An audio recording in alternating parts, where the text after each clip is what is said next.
Welcome to today's episode. Today we're going to be exploring the nature of change, or at least we're going to take a shallow dive into this very complex topic and probably follow it up in future episodes.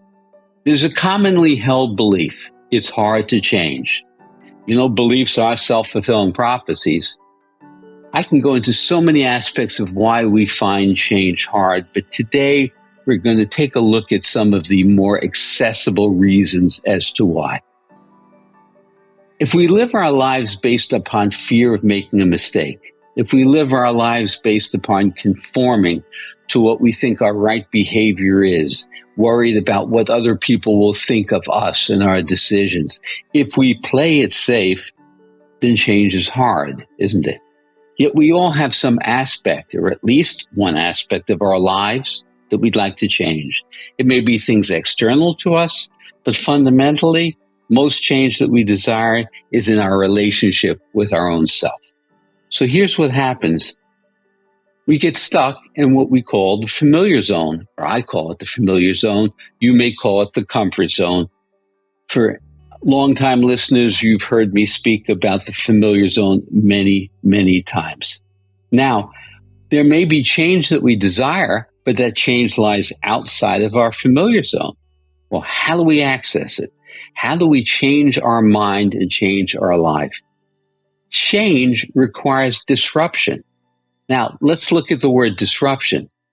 It's a notion that we usually find to be negative. I don't want to disrupt this or that. Don't disrupt me. There's a negative connotation to disruption. But growth, creativity, insights, wisdom, brilliance, and change all require disruption. Disruption from what? Disruption from what is familiar. Now, to embrace that disruption and come out of our familiar zone, we need to embrace uncertainty and confusion. We have to be okay not knowing where we're going to go, meaning where our next sentence will go, how our next feelings will play out, how the other person may respond to what I say or do. Disruption, if it remains a bad word, is going to contain the change process. So think about that for a moment. You can't change if you want to avoid disruption. That's a dilemma, isn't it? Now, we can avoid change and struggle and stagnate, or we can embrace change, which means we have to invite in disruption. If you're not feeling fulfilled or happy about some aspect of your life, why wouldn't you welcome some disruption? Disruption could be good in that circumstance, couldn't it? If we embrace confusion, embrace uncertainty, embrace not knowing, and make them our ally, then on a macro level, on the big picture level, change wouldn't be hard. The fundamental thing that holds us back from the change process tend to be our beliefs. I'm speaking now more personally, more privately. Now look at these beliefs that you have about yourself that limit you or constrain you or induce fear, and ask yourself, how did I come to that belief? How do I know it's true? We as a people don't employ critical thinking in terms of our own lives. We were taught in school to become critical thinkers, to analyze and look at what's out there in our lives so we could assess it and value it and make decisions about things external to us. Critical thinking. But do we employ critical thinking in our lives?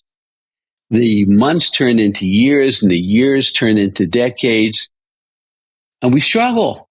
We want for more, better. We maybe serenity, contentment, love, success, but we want for something that we're feeling frustrated about. We must employ critical thinking at that moment to ignite the change process. The critical thinking starts with looking at our beliefs, our limiting beliefs, and asking, how did I come to that belief?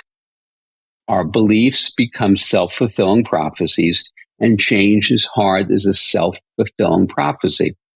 Now, I know that people experience moments or events which don't line up with their beliefs. In a positive way. What I mean is, if you have a belief that you're not lovable, but any number of people act and treat you lovingly and even tell you that they love you and they are believable and credible, do you welcome in the dissonance? The dissonance between I'm not lovable, but they told me I'm lovable. Or do you discard the dissonance? You see, when we discard something that's dissonant, something that does not fit into our belief system, when we marginalize it or discard it, we stall out. There's no change. There's no insight. Science works on inviting in dissonant evidence, new evidence. But as human beings, do we open to new evidence? Do we open to dissonance and embrace it, or we discard it? So we need that dissonance. We need to turn this tension of what if into an adventure. What if I could do this? What if I could be happier? What if I could thrive in my life? What do I need to do? Employ critical thinking. Look at my beliefs and my thoughts that are holding me back. Invite in the dissonance, invite in the critical thinking. Now, what gets in the way of doing this? What gets in the way is our lives start to look like a conveyor belt. We shun and disregard dissonance. We avoid disruption. We don't critically think about ourselves. We have to invite in curiosity. Instead of saying, I am such and such and so in a fixed, rigid way, we need to embrace curiosity. We need to say to ourselves, what if? Not in a fearful way, not in the way where we're afraid of making a mistake, but what if in terms of the critical thinking to open us up, to release us from the straitjacket that makes us conform day in and day out to the same thoughts and the same feelings. So the repetition continues ad nauseum. Change does not need to be hard as long as we are able to invite in and embrace disruption coming out of our familiar zone. More particularly, watch your thoughts that defend their territory. When I am working with a client and they make a breakthrough and insight that can turn their life in a strong, positive, new direction, there's a moment that I'm waiting for. In that moment, when the insight has been achieved, when all the confusion breaks apart and they can see the way forward, they might either say, I know I'm not going to do this. Or they might say, it's going to be so hard. Or what took me so long? Or they might say, this is so exciting. I can't wait. What is the litmus test for whether you move forward with change or you stay stuck in the old familiar zone? What informs that difference are your thoughts. When you have a thought that tells you you can't do it, that is old thought defending its territory. So on the granular level, what gets in the way of your change process? Old thought. In my book, The Possibility Principle, I go into great detail explaining how old thought defends its territory. I was working recently with a middle-aged man on the topic around something he felt stuck with. He had felt stuck with it for a long time, his whole lifetime. It was holding him back. We drilled down. He came to understand his limiting belief about himself. There was an opportunity the following day for him to actually disrupt his limitations and move forward. The road was clear. He accepted the insight. He lightened up. He felt hopeful. And then in the next moment, he said, I don't think I'm going to be able to do it. It seems too hard. What was that?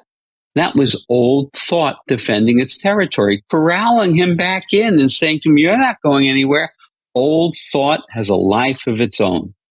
The change process need not be hard when you learn to see the old thought that's limiting you and replace it with new thinking. So new thinking is, I'm having a thought. It's an old thought and it's telling me I can't do that, or I'm feeling fearful about doing it. New thinking, I'm going to do it Anyway, I'm going to step out of my familiar zone and I'm going to invite in a new experience. I owe it to myself.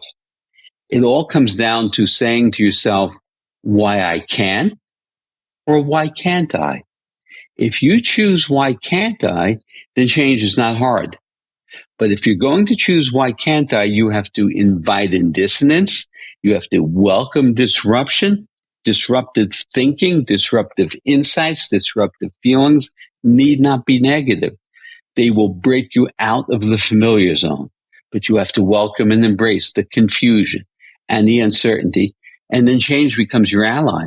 In fact, it's no longer even change. It becomes normal. It becomes a normal part of your process, open to insights, to new contemplations. Think that the familiar zone can be comfortable or uncomfortable, but it's predictable. If I want change to be a part of my life, if I want to harness this incredible energy of change, which makes life meaningful and purposeful, so I'm not acting from a script, like a character in the script, the plot already written. Change your mind, change your life. Now, I've just touched on the surface of this topic today. There's so much more to dig into. Check out my book, The Possibility Principle, which will move very deeply into this complex subject and hopefully make it simple and achievable. Until next time, ride the waves of change, embrace uncertainty and disruption. Enjoy that ride, and I look forward to talking with you again soon.